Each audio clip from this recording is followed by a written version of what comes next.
Hello dear friends, HS education corner में आपका स्वागत है। आज हम आपके बीच में एक नए टॉपिक को लेकर आए हैं। आज का जो हमारा टॉपिक होगा वो होगा संतुलित आहार। तो बैलेंस डाइट क्या है इसके बारे में हम जानेंगे। संतुलित आहार का मतलब यह नहीं होता है कि जिसमें सभी पौष्टिक तत्व विद्यमान हो वह हमारा संतुलित आहार कहलाता है। क्या पता कोई भोज्य पदार्थ हमारा ऐसा हो जिसमें जो है उस पोषक तत्व की न्यूट्रिएंट अधिक हो और उसको व्यक्ति खाएगा तो क्या होगा, उसको अधिक जो है न्यूट्रिएंट मिल जाएगा, तो वो अधिक न्यूट्रिएंट पाने की वजह से विभिन्न रोगों का शिकार भी हो सकता है। तो आज हम जानेंगे कि संतुलित आहार क्या होता है। संतुलित आहार वह भी नहीं होता है जो कि केवल हमारी भूख को शांत करता है। कभी कभी हमें भूख लगती है तो कुछ हम भोज्य पदार्थ को ऐसे खा लेते हैं जिसमें कि किसी भी प्रकार का कोई न्यूट्रिएंट नहीं पाया जाता है, तो उसको हम संतुलित आहार की श्रेणी में नहीं रखते हैं। तो आज हम जानेंगे संतुलित आहार के बारे में। आज का हमारा टॉपिक क्या है? Balance diet.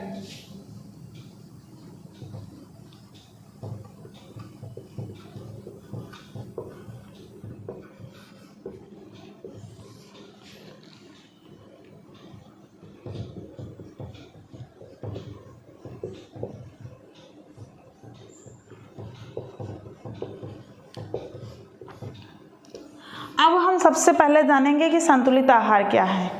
न्यूट्रिएंट हमारे कितने होते हैं, तो आप सबको पहले से ही पता है कि न्यूट्रिएंट हमारे जो है 5 होते हैं, जल को लेकर के 6 होते हैं। जैसे पहला कार्बोहाइड्रेट होता है, दूसरा प्रोटीन होता है, तीसरा हमारा जो है वसा होता है, उसके बाद हमारा विटामिन्स होता है और मिनरल्स होते हैं। इनको भी हम 2 हिस्सों में तोड़ करके पढ़ते हैं।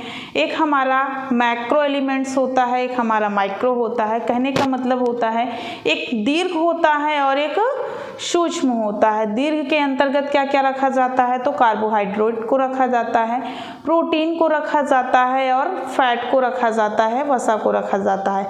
सूक्ष्म के अंतर्गत हमारा क्या आता है, तो सूक्ष्म के अंतर्गत हम विटामिन्स को रखते हैं और मिनरल्स को रखते हैं, मतलब खनिज लवण को रखते हैं। जल भी हमारी बॉडी के लिए इम्पॉर्टेंट है।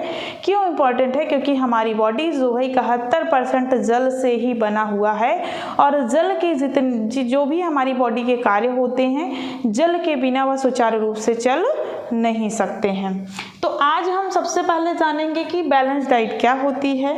तो हम आपको बताएं कि भोजन वह नहीं होता है जो केवल हमारी भूख को शांत करने का कार्य करता है, बल्कि शरीर को पूर्णतः पुष्ट, निरोग, हष्ट पुष्ट, जो भोज्य पदार्थ को खाने से हम पूर्णतः हष्ट होते हैं, पुष्ट होते हैं, निरोग होते हैं, वह भोजन हमारे लिए क्या कहलाता है? संतुलित आहार कहलाता है। तो हम संतुलित आहार का अर्थ क्या जानेंगे। तो सबसे पहले हम जानेंगे अर्थ इसका क्या होगा संतुलित आहार का। संतुलित आहार के अर्थ से तात्पर्य है कि संतुलित आहार वह आहार है जिसमें हमारी आवश्यकता अनुसार उसमें सभी पोषक तत्व विद्यमान हों। तो संतुलित आहार का अर्थ, संतुलित आहार का अर्थ उस आहार से है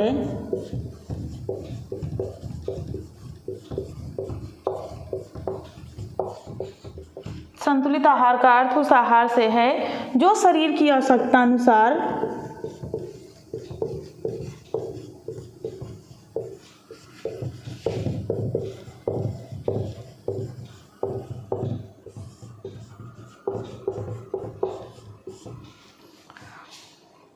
सभी पोषक तत्वों को प्रदान करता है।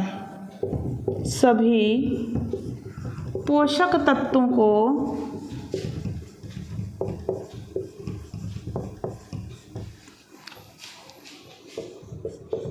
प्रदान करता है। जैसे क्या करता है? ऊर्जा के लिए कौन रिस्पॉन्सिबल होता है? तो कार्बोहाइड्रेट होता है। सेकंड, शरीर निर्माण के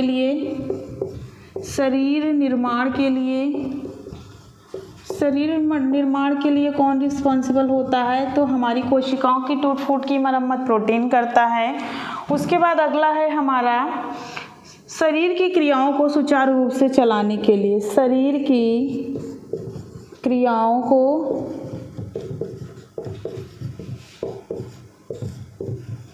सुचारू रूप से चलाने के लिए तो कौन ये कार्य करता है? विटामिन्स और मिनरल्स करते हैं। सुचारू रूप से चलाने के लिए,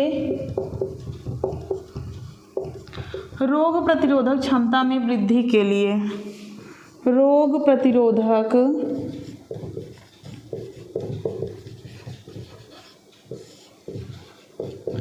क्षमता में वृद्धि के लिए,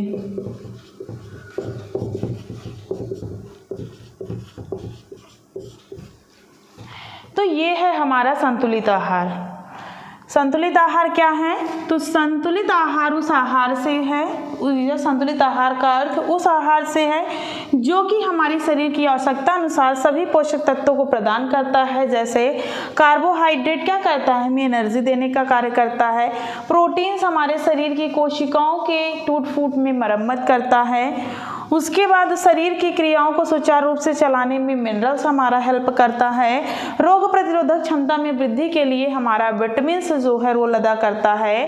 और क्या करता है? जल क्या करता है? हमारे शरीर को बैलेंस बनाए रहता है, जल संतुलन के लिए। इतने सारे न्यूट्रिएंट हमें आवश्यक होते हैं।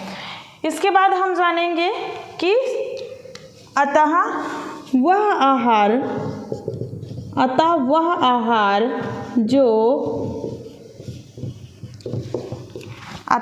आहार जो शरीर की ऊर्जा की आवश्यकता,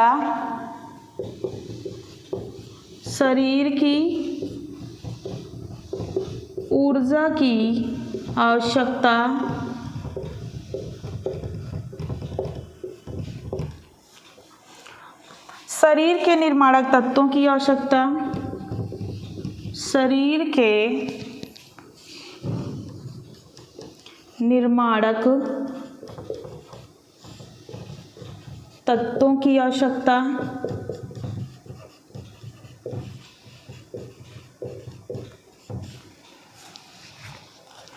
तथा नियामक व सुरक्षात्मक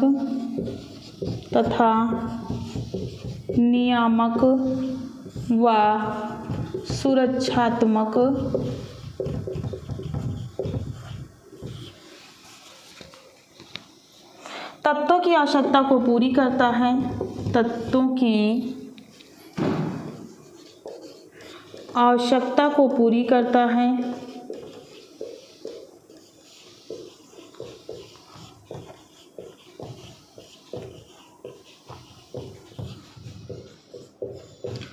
वह संतुलित आहार कहलाता है। वह संतुलित आहार कहलाता है। ये तो हो गया हमारा संतुलित आहार। अब हम जानेंगे संतुलित आहार क्या है। तो हमने आपको बताया कि संतुलित आहार वह आहार नहीं होता है जो कि केवल क्या करता है, हमारे भूख को शांत करने का कार्य करता है। संतुलित आहार वह आहार होता है जो कि हमें क्या करता है, हष्ट पुष्ट बनाए रहता है और हमारे शरीर को निरोगी बनाए रहता है। वह आहार हमारा संतुलित आहार कहलाता है। फिर हमने जाना आपसे संतुलित आहार का अर्थ क्या है। तो संतुलित आहार का अर्थ उस आहार से है जो शरीर की आवश्यकता अनुसार सभी को पोषक तत्वों को प्रदान करता है। कहने का मतलब है कि जिस व्यक्ति की जितनी नीड होती है, उसकी जितनी आयु होती है, जैसे बालक है कि बालिका है, लिंग के चयन के आधार पर उसकी जितनी नीड होती है उतनी पोषक तत्वों की आवश्यकताओं को पूरी करता है, तो वह आहार हमारा संतुलित आहार कहलाता है। जैसे कार्बोहाइड्रेट क्या करता है, तो ऊर्जा देने का कार्य करता है। शरीर के टूट फूट की मरम्मत कौन करता है, तो हमारा प्रोटीन करता है। शरीर की क्रियाओं को सुचारू रूप से चलाने के लिए कौन कार्य करता है, तो हमारे मिनरल्स करते हैं। और रोग प्रतिरोधक क्षमता में वृद्धि के लिए कौन कार्य करता है, तो हमारा विटामिन्स करता है। और हमारे शरीर को बैलेंस बनाने का कार्य कौन करता है, जितने भी हमारे शरीर के जो है वेस्ट पदार्थ होते हैं उनको बाहर निकालने का कार्य कौन करता है? तो हमारा जल करता है। तो हमारे शरीर को क्या करता है? संतुलित बनाए रखने का कार्य जल करता है। फिर हमने जाना कि इसका जो है कंक्लूजन क्या होता है, निष्कर्ष क्या होता है। तो अतः आहार वह होता है जो शरीर की ऊर्जा की आवश्यकता, शरीर के निर्माणक तत्वों की आवश्यकता तथा नियामक तथा सुरक्षात्मक तत्वों की आवश्यकता को पूरी करता है। वह आहार हमारा क्या कहलाता है? संतुलित आहार कहलाता है। संतुलित आहार का मतलब यह नहीं होता है कि जब हम बहुत महंगे महंगे भोज्य पदार्थों को खाते हैं तभी हम अपने संतुलित आहार को खा रहे हैं। संतुलित आहार का मतलब होता है कि ऐसे जो है भोज्य पदार्थ जिसमें पोषक तत्वों का जो मूल्य होता है, जो न्यूट्रिएंट वैल्यू होती है, वह विद्यमान हो, चाहे वो हमारा महंगा हो और सस्ता हो। अगर हम उसको जो है लेते हैं अपने भोजन में तो वह आहार हमारा संतुलित आहार कहलाता है। आज भी हमारे देश की अधिकांश जनता ऐसी है जो भोजन को तो खा लेती है भूख को मिटाने के लिए, परंतु जो है उनके भोजन में संतुलित आहार नहीं होता है। और संतुलित आहार जो होता है, संतुलित आहार को सर्वोत्तम आहार माना जाता है, क्योंकि यह क्या करता है? हमारे शरीर को निरोग बनाने में हेल्प करती है, मदद करने का कार्य करती है। अब आगे हम जानेंगे संतुलित आहार को प्रभावित करने वाले कारक कौन कौन से होते हैं। अब हम आगे क्या जानेंगे? तो हम आगे जानेंगे कि संतुलित आहार को प्रभावित करने वाले कारक क्या होते हैं। तो संतुलित आहार को ऐसे कई सारे फैक्टर हैं जो कि हमारे प्रभावित करते हैं। तो हेडिंग बनाएंगे संतुलित आहार को प्रभावित करने वाले कारक।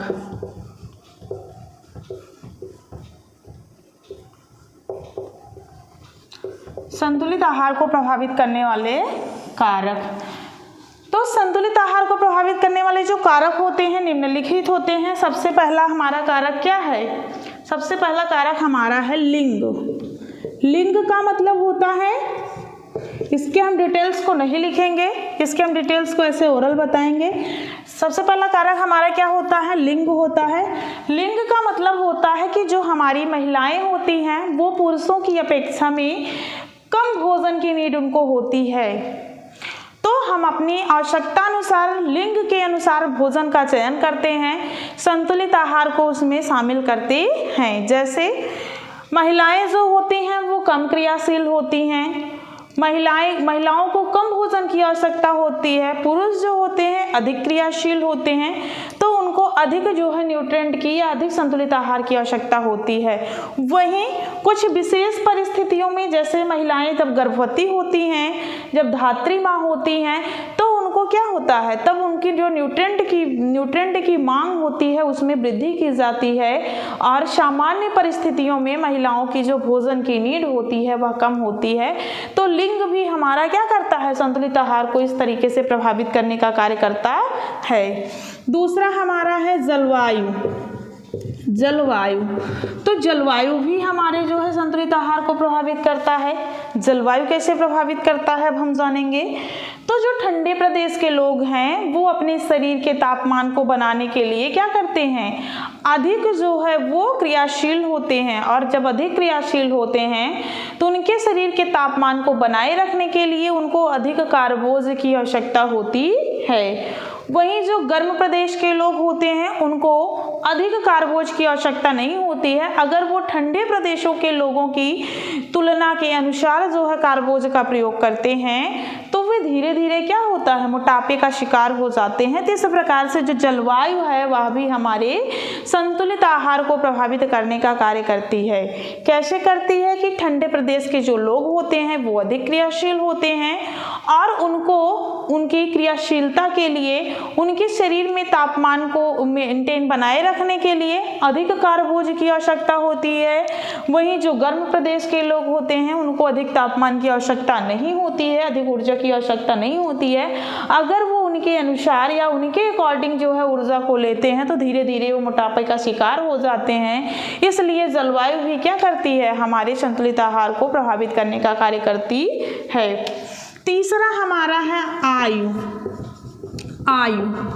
आयु भी क्या करती है, हमारे संतुलित आहार को प्रभावित करने का कार्य करती है। कैसे करती है, तो जो बच्चा होता है जैसे गर्भावस्था में क्या करता है, उसकी माँ से उसकी नीड पूरी होती है। शैशवावस्था में उसका जो आहार होता है वो अलग होता है, बाल्यावस्था में अलग होता है, किशोरावस्था में अलग होता है। तो जैसे जैसे बच्चा बढ़ता जाता है हर आयु की जो संतुलित आहार की नीड होती है वह अलग अलग होती है, बालक और बालिकाओं की अलग अलग होती है। तो इस प्रकार से आयु भी हमारे संतुलित आहार को प्रभावित करने का कार्य करती है।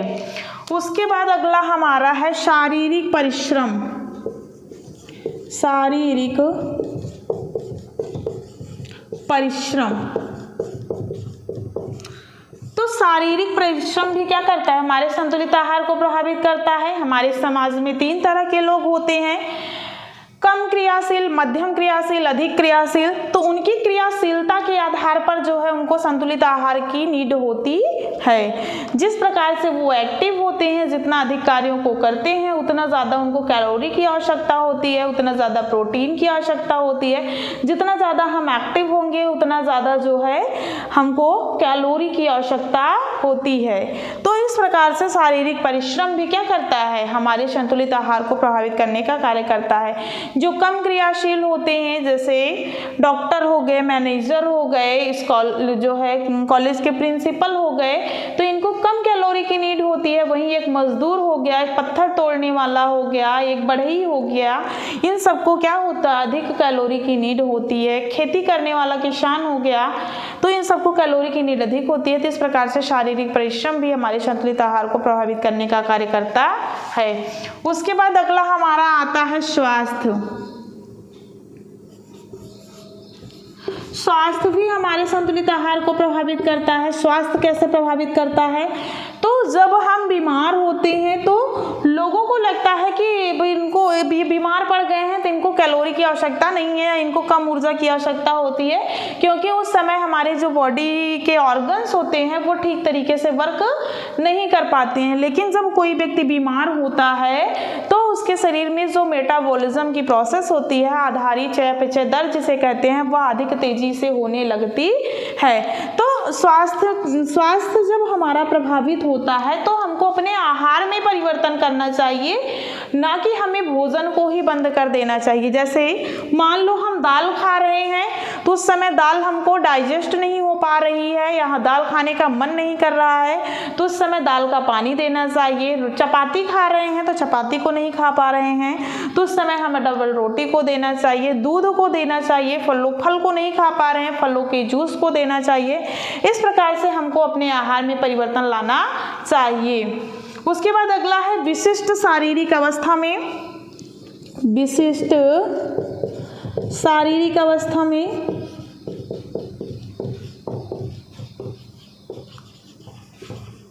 विशिष्ट शारीरिक अवस्था का तात्पर्य यहाँ पे क्या है, तो विशिष्ट शारीरिक अवस्था का तात्पर्य है कि जब आपका ऑपरेशन हुआ हो, जब आपको किसी भी प्रकार की इंजरी हो गई है, जब आपको दुर्घटना हो गई है, तो इन अवस्थाओं में हमारे जो है संतुलित आहार की मांग अधिक हो जाती है या इनकी मांग में बदलाव आ जाता है। तो विशिष्ट शारीरिक अवस्था में भी हमारे संतुलित आहार को प्रभावित करने का कार्य करती है। उसके बाद अगला हमारा है गर्भावस्था। गर्भावस्था में माँ और बच्चे दोनों का पोषण होता है, इसलिए जो है गर्भावस्था भी हमारे संतुलित आहार को प्रभावित करने का कार्य करती है। और अगला हमारा है धात्री अवस्था। धात्री अवस्था का होता है जो माँ अपने बच्चों को दूध पिलाती है, स्तनपान कराती है, तो यह भी हमारे संतुलित आहार को प्रभावित करने का कार्य करता है, क्योंकि जो बेबी होता है 6 माह तक उसके पूरक आहार की जो पूर्ति होती है वो दूध से ही होती है। 6 माह बाद ही उसे पूरक आहार दिया जाता है। तो धात्री अवस्था में एक सामान्य महिला से अधिक कैलोरी, अधिक प्रोटीन, अधिक मिनरल्स की आवश्यकता एक धात्री माँ को होती है। तो ये टॉपिक था हमारा संतुलित आहार को प्रभावित करने वाले कारक। संतुलित आहार को प्रभावित करने वाले कारक कौन कौन से हैं? तो लिंग हो गया, जलवायु हो गया, आयु हो गया, शारीरिक परिश्रम हो गया, स्वास्थ्य हो गया, विशिष्ट शारीरिक अवस्था हो गया, गर्भावस्था हो गया और धात्री अवस्था हो गई। तो ये सारे जो कारक हैं ये हमारे संतुलित आहार को प्रभावित करने का कार्य करते हैं। अब आगे हम जानेंगे कि संतुलित आहार में प्रयुक्त भोज्य पदार्थ कौन कौन से होते हैं।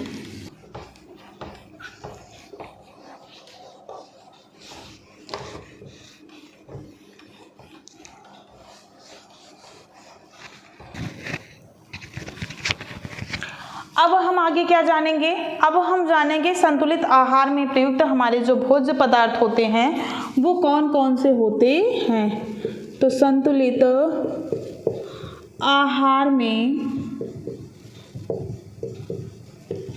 प्रयुक्त भोज्य पदार्थ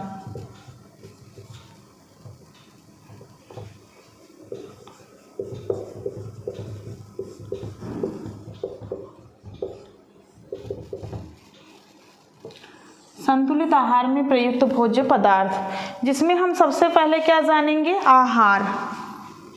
आहार, मेन आहार हमारा क्या है? तो मेन आहार में जैसे हम क्या लेते हैं? गेहूं लेते हैं, गेहूं नहीं लेते हैं, गेहूं का उत्पाद लेते हैं, जैसे आटा हो गया, सूजी हो गया, मैदा हो गया, इन सारी चीज़ों को लेते हैं ना। तो आहार में जैसे हमारा गेहूं आता है, ज्वार आता है, चावल आता है, बाजरा आता है, रागी आता है, ये सारी चीज़ें हमारी क्या है? आहार के अंतर्गत आती है। उसके बाद बाजरा हो, गेहूं हो गया, ज्वार हो गया, चावल हो गया, बाजरा हो गया, रागी हो गया और मकई हो गया। मकई में जिंक प्रोटीन पाई जाती है। तो रागी को ही मंडुआ भी कहते हैं। क्या कहते हैं इसको? मंडुआ। तो ये सारे हमारे आहार के अंतर्गत आते हैं। लेकिन हम इन आहार को ऐसे नहीं खाते हैं। चावल को तो खाते हैं, मान लो धान होता है हमारा, लेकिन इनके हम उत्पाद को लेते हैं। उत्पाद में जैसे क्या लेते हैं? आटा लेते हैं, मैदे का सेवन करते हैं, सूजी करते हैं। तो इनके सारे क्या करते हैं? हम उत्पाद को ग्रहण करने का कार्य करते हैं। नूडल्स लेते हैं, मैक्रोनी लेते हैं, चूड़ा लेते हैं। तो इन सारे चीज़ों का उपयोग करते हैं। तो यह हमारे संतुलित आहार के अंतर्गत आता है। सेकंड हमारा होता है दालें। अब दालें भी हमारी कई प्रकार की होती हैं। दालों में जैसे हम अरहर की दाल लेते हैं, मसूर की दाल लेते हैं, मूंग की दाल लेते हैं, खेसारी की दाल लेते हैं, चने की दाल लेते हैं, मटर की दाल लेते हैं और काबुली चना सेवन करते हैं। तो लिख दे रहे हैं, अरहर हो गया,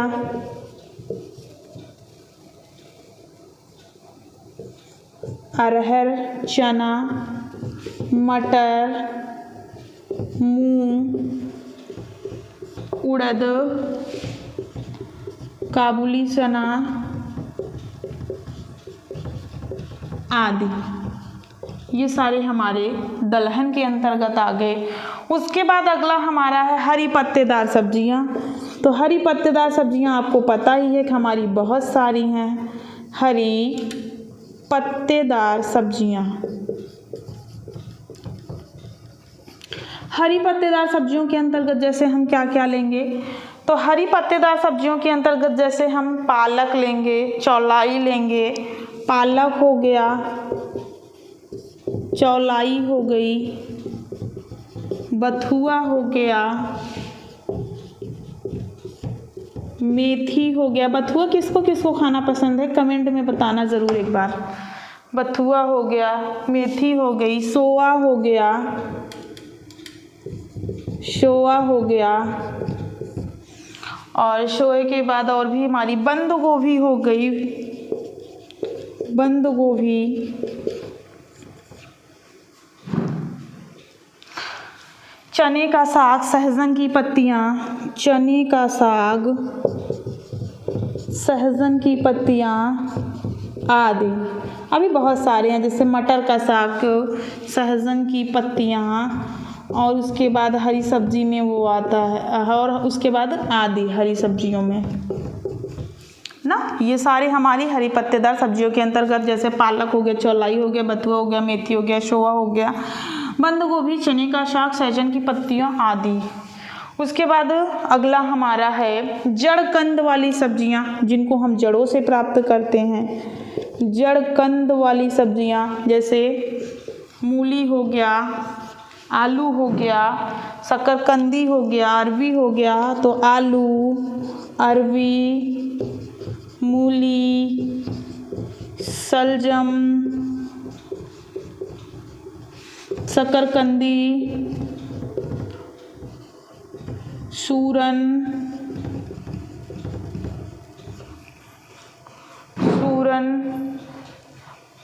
गाजर, सूरन को ही ओल कहते हैं। सूरन को और किस नाम से जानते हैं? ओल। ओल अगर कहीं पे लिखा मिले तो ओल को भी सूरन कहा जाता है। उसके बाद गांठ गोभी, ट्रैपियोका आदि। तो ये सारी हमारी क्या हैं? जड़ कंद वाली सब्जियां हैं। इसके बाद हम क्या जानेंगे? अन्य सब्जियां। नंबर 5, अन्य सब्जियों में बहुत सारी हमारी सब्जियां आती हैं, जैसे कुछ के हम नाम बता दे रहे हैं, लिखेंगे नहीं। अन्य सब्जियों के अंतर्गत जैसे हमारा आता है परवल हो गया, तोरई हो गई, लौकी हो गया, भिंडी हो गया, चिचिंडा हो गया, सेम हो गया, बैगन हो गया, मटर हो गया, करेला हो गया, टमाटर हो गया, मशरूम हो गया, शिमला मिर्च हो गई। उसके बाद सिंघाड़ा हो गया, टिंडा हो गया, और भी आपको जितनी वैरायटी की सब्जियां मार्केट में दिखती हैं, सारी सब्जियों को हम अन्य सब्जियों के अंतर्गत रखते हैं। उसके बाद हमारे संतुलित आहार में क्या आता है? तो फल आता है। फल में भी हमें बहुत वैरायटी के फल मिलते हैं, जैसे सेब हो गया, आम हो गया, अंगूर हो गया, और लीची हो गया, मौसमी सीताफल हो गया, बेर हो गया, जामुन हो गया, कटहल हो गया, अनानास हो गया, पपीता हो गया, खरबूजा हो गया, तरबूजा हो गया, शहतूत हो गया। इस तरीके के जो फल होते हैं, शलीफा हो गया, ये सारे भी हमारे संतुलित आहार के अंतर्गत आते हैं। उसके बाद दूध एवं दूध से बने प्रोडक्ट होते हैं। दूध से बने भोज्य पदार्थ में जैसे रबड़ी हो गया, खोआ हो गया, पनीर हो गया, दही हो गया, दूध हो गया, छाछ हो गया, लस्सी हो गई। ये सारी चीज़ें भी हमारे संतुलित आहार के अंतर्गत आती हैं। उसके बाद वसा का भी हम प्रयोग करते हैं। वसा भी हमारी बॉडी के लिए बहुत ज़रूरी होती है। तो वसा में जैसे हमारा वानस्पतिक घी हो गया, शुद्ध घी हो गया, तिल का तेल हो गया, सरसों का तेल हो गया, मूंगफली का तेल हो गया, सोयाबीन का तेल हो गया, ये सारी चीज़ें हमारी वसा के अंतर्गत आती हैं। उसके बाद हम क्या करते हैं? मांस मछली को भी अपने संतुलित आहार के अंतर्गत रखते हैं। क्यों रखते हैं? क्योंकि जो प्राणी जो भोज्य पदार्थ होते हैं, इनमें प्रोटीन अच्छी मात्रा में पाई जाती है, या वानस्पतिक जगत की अपेक्षा प्राणिज जगत में जो प्रोटीन की मात्रा होती है वो ज़्यादा पाई जाती है। तो मांस मछली हो गया, अंडे हो गए। उसके बाद हमारे संतुलित आहार के अंतर्गत गुड़ और शहद तथा चीनी भी आती है। इस प्रकार से हम संतुलित आहार में प्रयुक्त होने वाले भोज्य पदार्थों को जाना।